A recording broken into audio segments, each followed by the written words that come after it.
total That was the perfect strangers. first flat, I guess you could say. Yes. If we were to have a first flat, that was perfect. Nothing's gonna stop us, nothing's gonna top this, nothing like we've ever seen.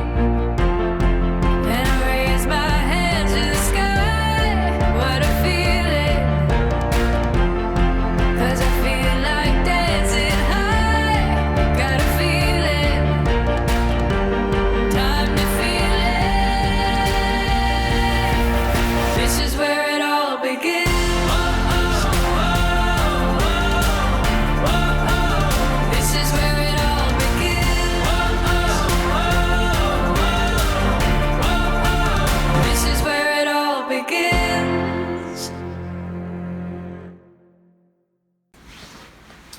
Okay. Well, this is completely overdue. We're 10 months into living in our 2019 Transcend by Grand Design. And it's about time we do another updated video for you guys. Calling this episode 2. Episode 2 of Pillow Talk. Now, in all fairness, we did try to record this A couple weeks 3 ago. weeks ago, Yeah. 2-3 weeks ago. But the quality didn't turn out because of the generator running outside while we were boondocking, and by the time we processed everything and got to the point of getting potentially, are we going to post it or not, a lot of plans have changed, so a lot of information changed. So we decided to just scratch that and redo it with a new one. So, Pillow Talk. thanks.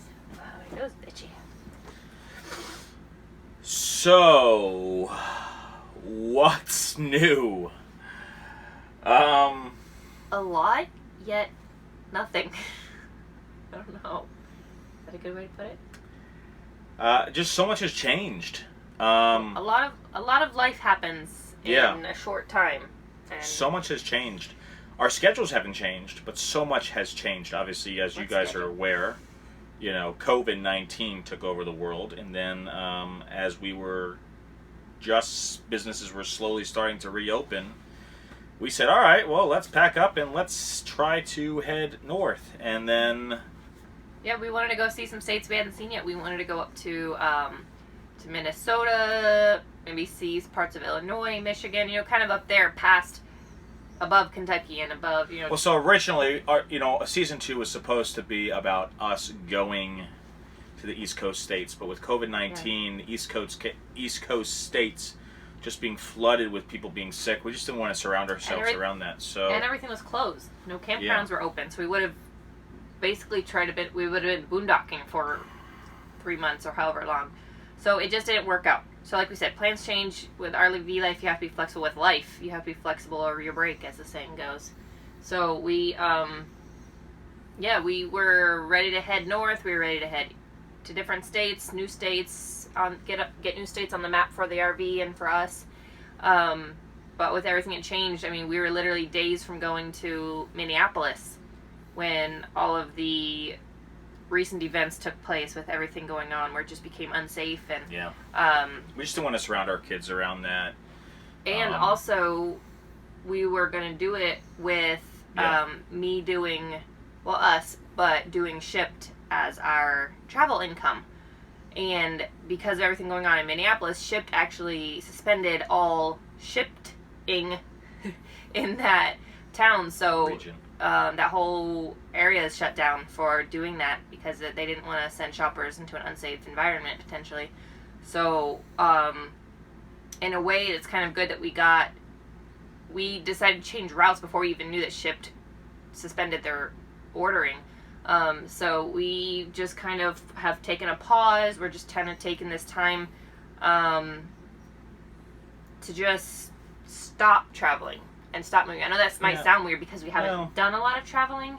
We're being still at the moment. We're trying to see where does God wants us to go and where it is that He'll open the doors for us. Because obviously He closed the doors for us in Minneapolis so that we didn't have to experience what is going on up there. But also, and even if we had taken the East Coast route and gone up to Pennsylvania or Philadelphia, it's everywhere right now. Yeah. So where we're centralized right now, it's actually really nice. There isn't. It's. We're 20 minutes from the nearest grocery store. We're out in the country. We found a little RV park in Alabama. We're kind of just in the middle of nowhere, and we kind of like that. Yeah, it's It's nice. quiet. There's some overnighters come in and out, but there's a few full-timers here, and I'm just tired all the time. Like, there's nothing to do. My body's so used to There's just nothing waking to up do and doing here. nothing. so it's kind of weird for us to have that, like, forced stillness.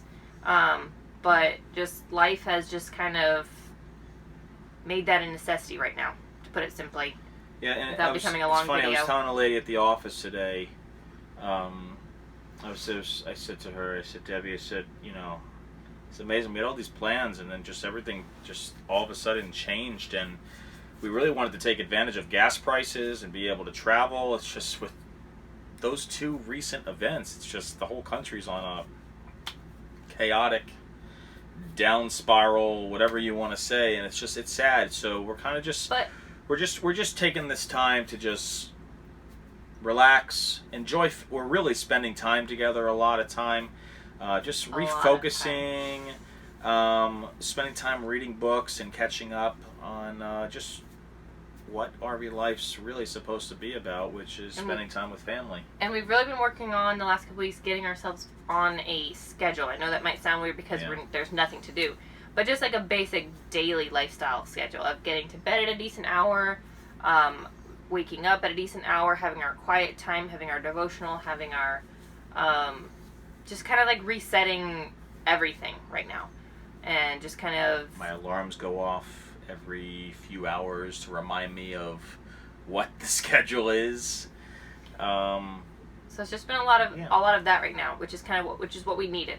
So in a way, this is a good thing, and that's one of the beauties of full-time RVing, is that when you're just taking a vacation in an RV, you know, you're like, we have our reservations for these dates. We have, you know, these are my days off. I took off of work, and we have to go in that window. And if anything happens, you either lose your vacation, you lose money, but we're not, you know, we're not in that place. We're just, our plans changed. Okay, let's just reroute or stop. And it's been a lot of rerouting. Like a week ago, we thought we were going to be somewhere else. And then 2 weeks before that, we thought we were going to be somewhere else. Just, you know, when we decided to switch over from season 1 to season 2, we thought we were going to be on the East Coast. And now we're not on the East Coast. We said we just change our title to traveling during COVID and trying to hit as many states as we can. But right now, we're just at that standstill where we don't know what to do. We're just, I guess we're waiting for the right opportunity, the right time. But we're taking that opportunity to being intentional about what we're doing with that time. Yeah. We're not just sitting here watching TV all day. Yeah, we don't watch TV. I mean, I farm all day, but...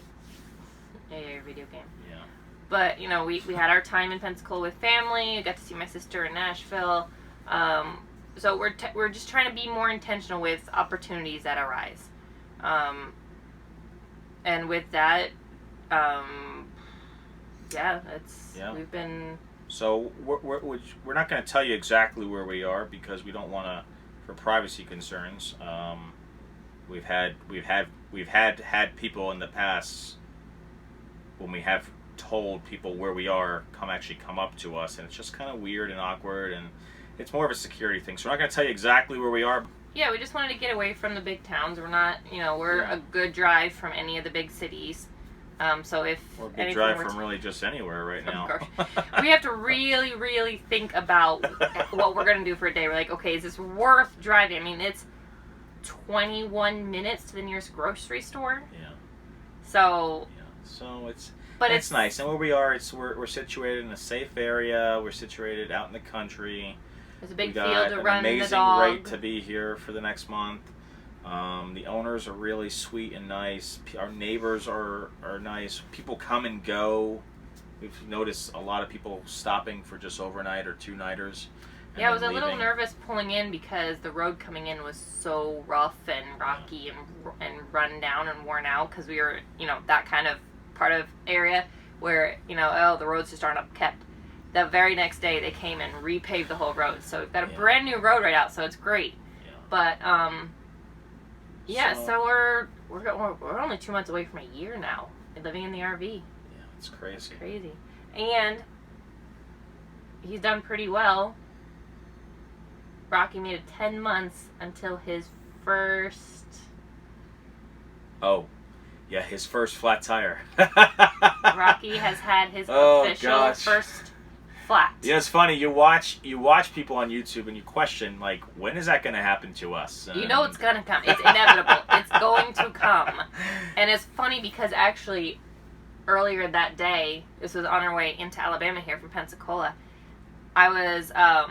we brought our other car up because we were going to sit for a while, so we wanted to have the car to drive around. So we're not driving the truck. Ellen just so happened to be driving. No, I was driving behind you guys, and I was just thinking to myself, I'm like, because, it's just when you're driving alone in a car, thought process, everything, and I see other RVs, and you just think through everything. And I'm just sitting here looking at the tires going, I know it's going to happen one day. I know it's going to happen one day. I was thinking of this hours before. So you jinxed it. No. But with that, I prayed that when it did happen, that it wouldn't be dramatic and damaging, and well, it wasn't dramatic. An hour or or so damaging. later, I happened to look at his tires and I called him on the phone. I said, your right side of the RV is your tires are looking really soft. Yeah. And a few minutes down the road, I was like, it's getting wider. I had thought we were coming up to 2 miles away from an exit, a rest stop. And so Ellen calls me and she's like, I need you to pull over to the rest stop. I said, well, I was actually planning on pulling over to the rest stop. So we're both thinking about the same thing because we're in opposite cars and we're not talking on the phone a lot. Yeah. But so we pull over, make long story short. Thankfully, it didn't blow. Yeah. Well, It just, the air went out. I don't know if it was a valve issue or it got sliced somewhere, but it didn't blow out, thankfully. It just, the air just went out. So it's something, yeah, and it was actually good. I'm glad it didn't blow out because it would have caused more damage on the outside surface and just a bunch of more headaches. And it was a front tire, so it would have probably messed with the back tire as it shredded. So, thankfully, when we pulled in, it wasn't longer than 10 minutes where another RVer had pulled in next to us and said, you guys need a hand? And initially I told him no because I don't like to bother people. And we have the Good Sam roadside, so I was already on the phone with them and everything. But yeah, so and I just heard about it. It had looked like roadside was going to be about a half an hour, 45 minutes, maybe even longer. 1 hour to 2, she said. Yeah, to get there. And we were only 15-20 minutes from our campground, so we knew we were close. We were right there. So yeah, he helped you. He had this awesome jack that he used. Just a bottle jack. I mean, I had the same thing. I just didn't. Really he asked me if I had one. I didn't know how to use one. Connection he had to reach under the. Anyway, Yeah. they got it was changed actually in quite minutes. It was quite simple. Within a half an hour, the whole tire was completely switched out. Yeah, they put the spare on. The spare was good. It was a little under pressure. Another RVer pulled in. But then another RVer pulled in, and I asked him. I saw he had a compressor or a generator in the back of his fifth wheeler. And I said, do you mind if you have like an air pump I could use? And he said, man, I got a much easier one. So he pulled out this $79 Milwaukee air pump, and we just sat and had conversation in the spot while he filled our pressure. It was 60, so it needed to be to 80, so it was 20 off. But just like, listen, this is what we love about RVing is the people are so nice. At a rest stop on the side of the interstate. I don't know Two these other people. RVers, yeah.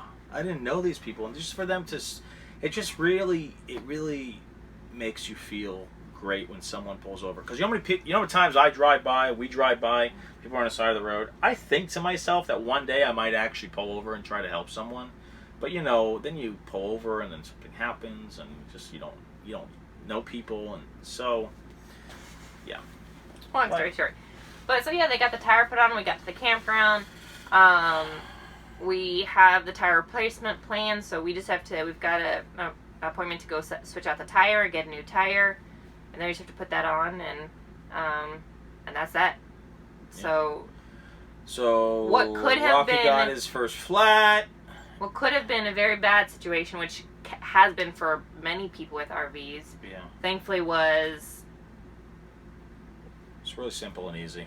a more gentler process, Yeah. thankfully. I was really grateful just to have two people. That was the perfect flat, Strangers. first flat, I guess you could say. Yes. If we were to have a first flat, that was perfect.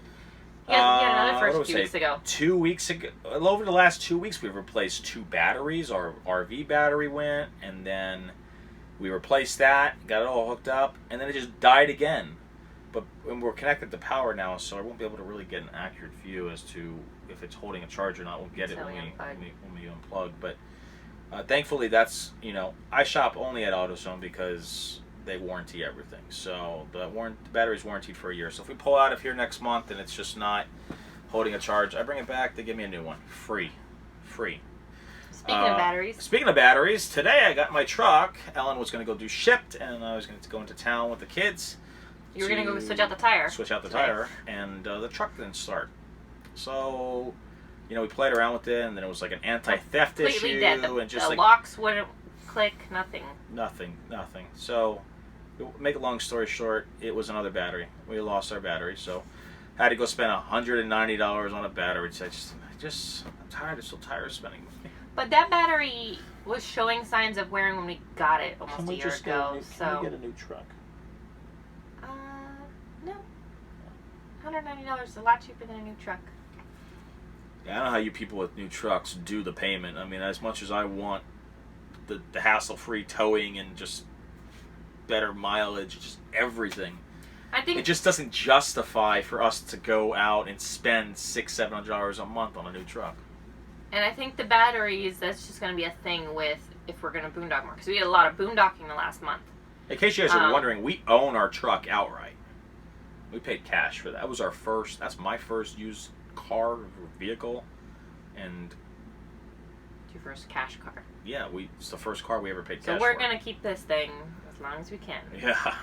So, but I think the batteries just has strained because we did a lot of boondocking. And that's one thing that comes with boondocking too, is because you're draining it out while you're boondocking, you're recharging it when you're plugged back in. I looked at John's old notes.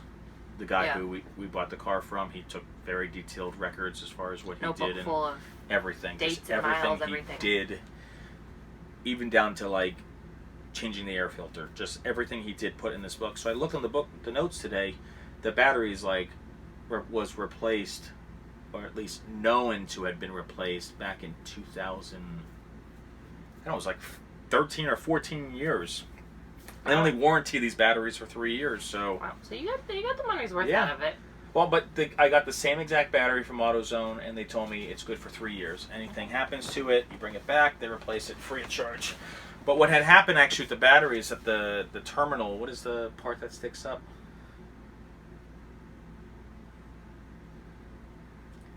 The male part that you put the clampers onto was actually coming off the battery, so it wasn't holding its charge with the... Wasn't keeping a connection. Yeah, the connection's down below. So, make a long story short, our battery is now put back in the truck. Truck's running. Just try and use that segue about boondocking to get you off the next stuff. Okay, so we talk about boondocking. So, what's new? We have been doing a lot of boondocking, actually. Using up our generator. We'll do a video about that generator. Yeah, you finally got all your connections and adapters and converters. It is nice. And the generator's heavy. And we found that we can actually run more power because we had a lot of power running off that. It's a 30 amp, but we've been pushing. And we had both ACs running for a little while. It ran the gas out a lot faster. But we did have both ACs on the floor. We did have both. I don't think so. I would not have done that because it would have popped it. You tested it. You said, okay. remember you said turn it on, I'll listen? Okay. And it surged a little bit, but then it kept going, just ran out. We just ran out of gas. It's a Generac generator. It's a 30 amp. It weighs about 174 pounds. It's a pain in the butt to move. And it's not as loud as we thought it would be. No, it's pretty loud. It's pretty loud. But when we were running it at our friend's house, we couldn't hear from inside even. It muffles pretty well through the doors. But that was also, it was at a distance. So had it been hooked to the truck and we were running it, the truck next to us here, definitely would have heard it. So, I don't know. Generators are nice. They're great. They're just bulky. It's another piece of equipment we have. I was actually just thinking, maybe as much as I love my air compressor, the one that the guy had that helped us change the tire was just so much easier. And it didn't weigh as much. It wasn't bulky. That's the one I want for Father's Day, by the way. I don't care if you buy it used. But it's $74 at Home Depot. Just FYI. Keep that in mind. Let's talk about Ship Life. So Ship Life orders. has kind of been placed on hold with just everything going on. For you, maybe? I've been doing it. Okay. Ship is not as busy as it was when I did it. No, you gotta earn your orders. Yeah. So I have been doing it for the last few weeks. I did it for the 2 weeks we were in Pensacola. I did it for a week when I went down to pick up the blue car, a Versa. South Florida is still quite busy, so I just stayed there for a week, earned some extra gas cash for us, and then I only did about 3 full days worth of work and did almost $600. So yeah, that's good. When you can hit a region with that many orders to make that's pretty good income. I mean, that's what it was when I first started doing Ship. Now it's been hard to even want to go out and hit because I'm hitting. If I go out and do it part time, it's maybe $30, $40, $50 a week, and to me, it's not worth it. So and it depends on the metros I've been learning. And that's why we were going to Minneapolis. We were going to go to Minneapolis because they had like 100 plus active orders, enough for us to probably both earn around $1,000 a week. But that's done with. Eventually, the country will stable out, and the face masks will come off, and people will go back to normal, and Ship will be back to its regular cycled. But I've been doing it still here. I did some. Actually, I found that the region that we're in right now, because it's not as, I guess it's not as shipped dense. There's only one Target kind of in the area, so that company's not as active here, I guess. I've actually been picking up more orders with Instacart, so I do both.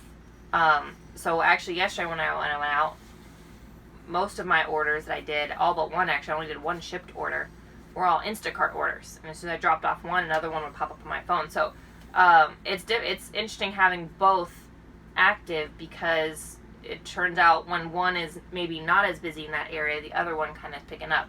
So I'm going to keep trying that over the next couple weeks to have both apps going to see. Listen, I thought about it today. If you could pay the car, the insurance, and the gas for that car, I take care of everything else.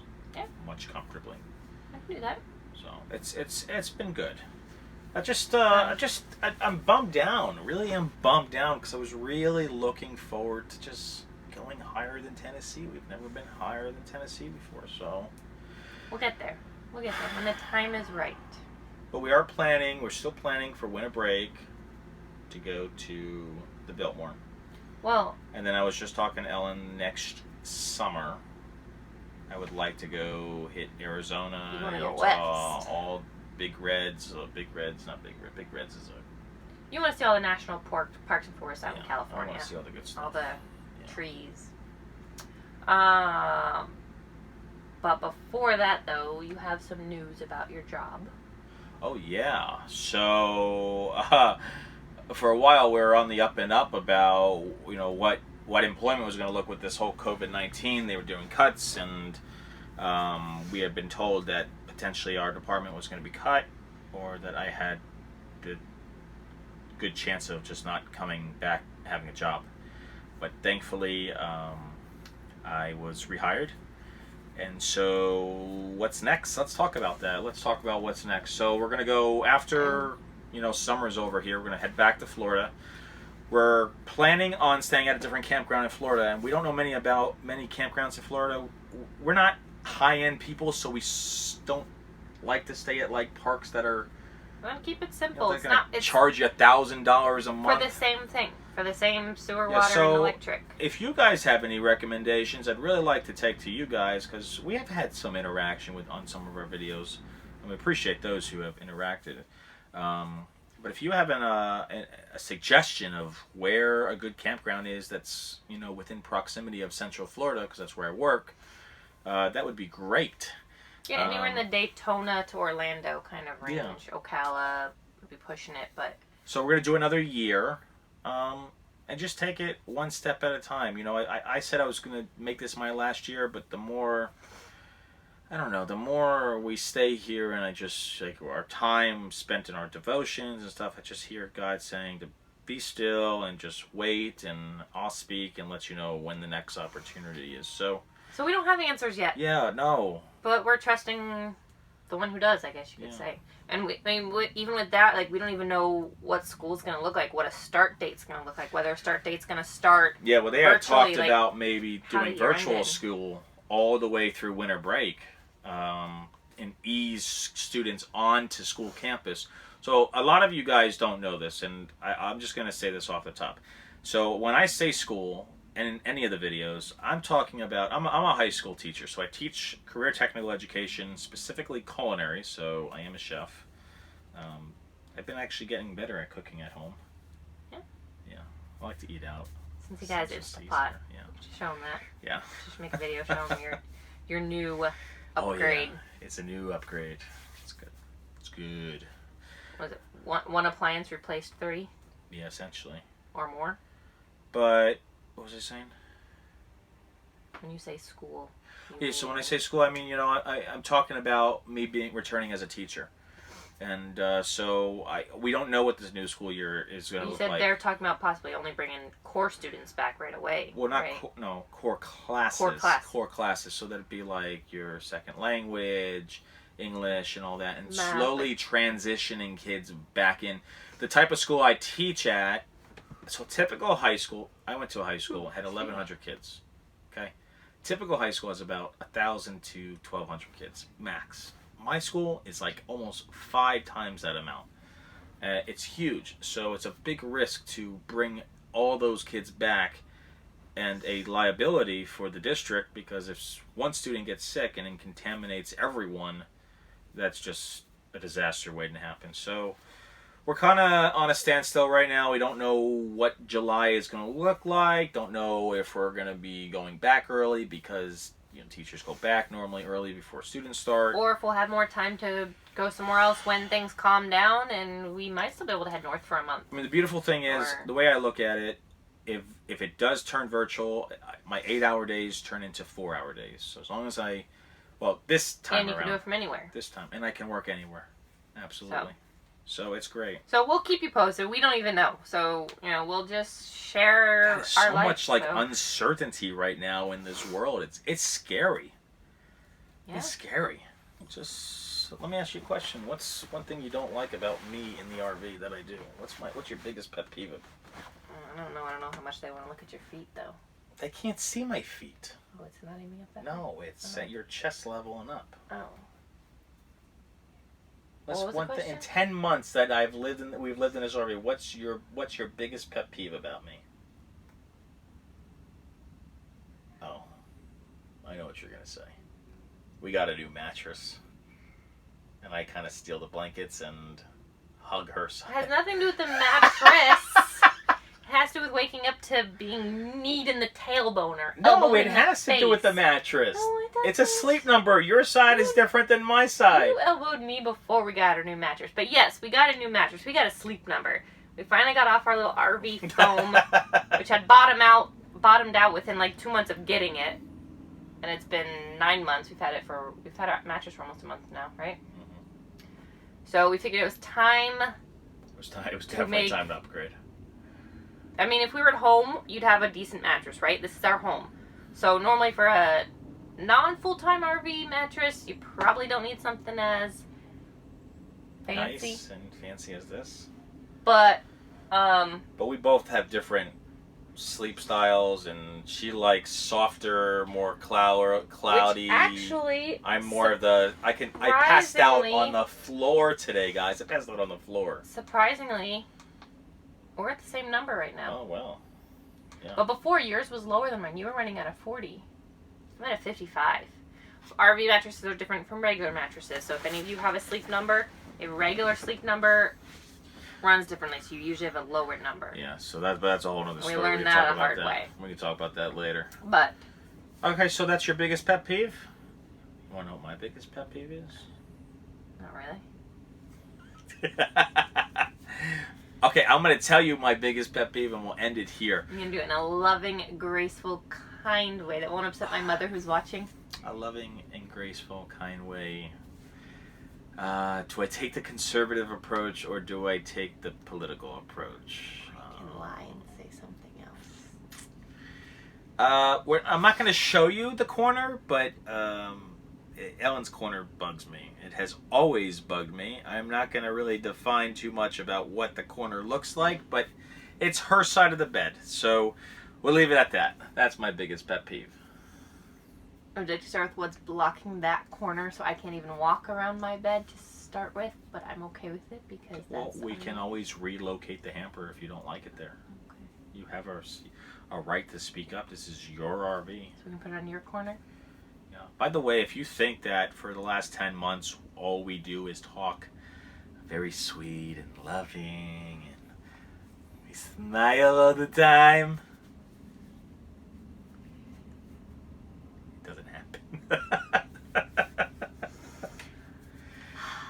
All right, well, that's Pillow Talk number 2.